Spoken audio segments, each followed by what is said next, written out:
Start with an introduction about myself. I'm Ayan. I'm one of the co-founder and chief product officer at Kruzr. A quick note about Kruzr.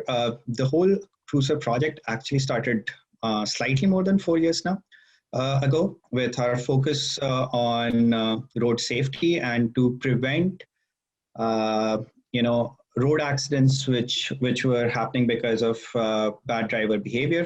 Within that, we started looking at solutions to solve this problem via technology.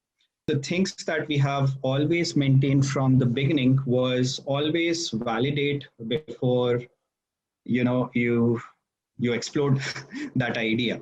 And in order to do that, what we did was we reached out to, I remember, about 70 insurance companies globally, had about reached out to about 400 people, had about 150 calls. And since then, it has been more than 2.5 years since our first touch points started in Europe and UK.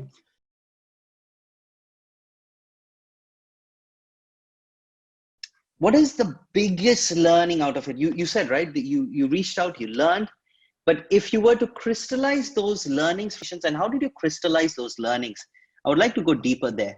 The learning was, if you have done your research, if you have been really honest about what is it that you're looking for, instead of just trying to have a conversation for the sake of it, seeing it from the point of view of the customer, right? Because when you're reaching out to somebody, even if it is just for advice or guidance or maybe sales or whatever the purpose is, that person is essentially your customer, right? And then you have to think from their perspective as to what really is going to be useful to them when they speak to you. And you have to, and when you do that, when you translate that into your emails, into your discussions, that really helps out.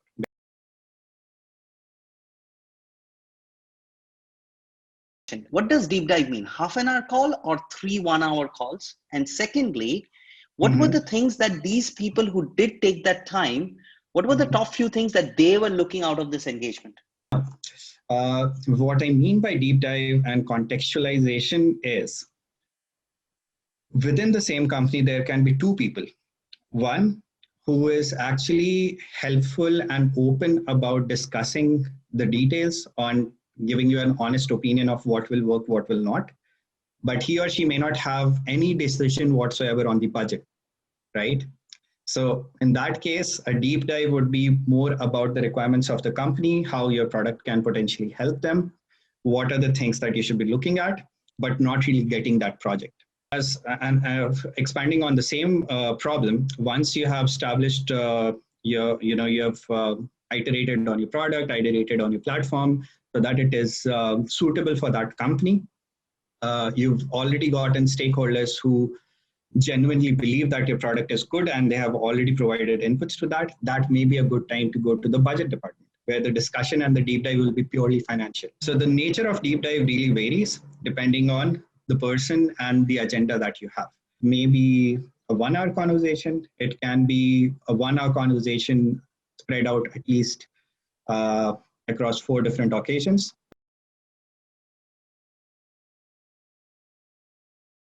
Can you talk about another example whereby your learnings were crystallized in the form of data, experiments, multiple pivots? Again, could be a success or a failure. But again, one more example would be lovely. I remember that at the beginnings, of course, since our focus was more, not really business focused, but more customer focused, it was more application heavy, application driven discussions, which we used to have with these large companies. And what we realized was, the companies that we are speaking to, they literally own app companies when they feel that something is relevant to them. One of the things that we realized is the more discussions you have with them, the more departments you speak to, you will realize that it's not just a function of innovation. I mean, I was watching this Endgame some time back, and sorry about this reference, but it's more about how Tony Stark says that to save the people or to create something new, I hope I can, but I cannot let go of what I already have, right? And that's one of the key, if I have to summarize the biggest challenge when any company, any startup will face while working with an insurance is exactly that. An insurance company has been there for hundreds of years, doing hundreds of billions of dollars of transactions of business globally.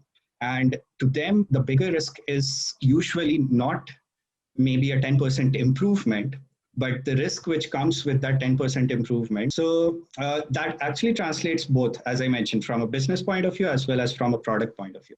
Now, the product, what I'm coming to is, and what we learned from it is, you have to keep it iterative. You have to reduce the impact to have high impact. You cannot start with a huge goal with a huge footprint in terms of data, in terms of teams involved, in terms of the outcomes. Sure, I mean, that's what you would want to do as a startup because you want things to move fast, you want things to move quickly. But the problem with that approach is the moment you do that, you're going to scare off all the decision makers that you're trying to work with. And then instead of getting from 0 to 1, you'll be stuck at 0. And that's one of the key things that we learned, is that you have to start with low impact. Now, why shouldn't a large company do the same? And for them, you are the product. You are the company they're trying to work with. So it has to, you always have to keep that in mind. Identifies and be creative with how you can implement that, reduce the expenditure. So that is an outlook which I think startups should have when they're working with any large enterprise, and always be creative about what are they looking out of it.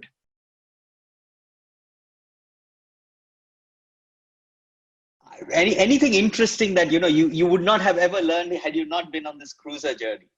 I think I would have probably not learned German formally as I'm doing right now. Okay. I would not have had such a big appreciation for meat and dishes which I would have otherwise thought, who really eats that? I mean, coming from India, it's you always look for warm meals, proper meals for every meal, be it breakfast, lunch, or dinner, and that's something that has changed a lot. So it's more on a personal front. Uh, Professionally, I mean, yeah, it has really helped me interact and speak to people from different cultures. One of the good things about Europe is, you're in Netherlands, 500 kilometers south. You're in Germany, different language. It's like India, right? And the ability to have different perspective, different food, different cultures, and more importantly, different business cultures. So doing business in Germany is very different from doing it in Italy or in the Netherlands or UK or whatever it is. So yeah, that has been a really good journey for me. Perfect. Thank you so much for your time. I really appreciate you taking the time and would love to have another conversation. Best of Sure. luck on the Kruzr journey. Thank you.